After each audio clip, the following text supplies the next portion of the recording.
Wa Yesu na walipigana, walifanya kazi kwa hali na mali, walipiga vita na kumwaga damu, walishinda kwa imani.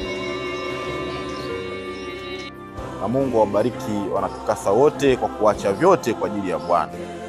Mungu aendelee kuwatendea baraka muendapo, nuru uso wake waangazie. Awabariki mtokapo na muingiapo.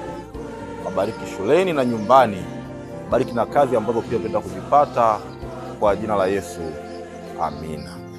Kwa majina naitwa Antonia Gerard Mlinga, mkazi wa Kamengere.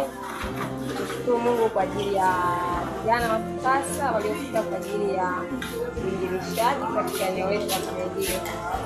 Imekuwa ni furaha kwangu kama mkazi wa eneo hili na sehemu ambapo watoto walifikia kwa ajili ya uinjilishaji. Namshukuru Mungu, naamini kile ambacho Mungu alikipanga kwa ajili ya watu wa Kamengere itakuwa tumeyafikia kupitia wajumbe wake.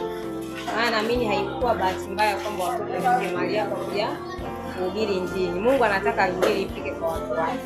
Basi namshukuru Mungu, mimi kama mwenye nyumba nimefarijika. Nyumba yangu ilikuwa na kama nyingi peke yangu, lakini nimekuja watoto wamekuwa kama malaika, wamebariki nyumba yangu. Nimekuwa na furaha. Naamini pia watu wote wamepokea Injili. Wale ambao Mungu aliwakusudia basi wataokolewa siku moja. Niwatakie baraka tele tele mnaporudi mashuleni, na Mungu aendelee kuwatumia zaidi na zaidi. Sina kusema, lakini Mungu awabariki. Mungu awabariki. Amen.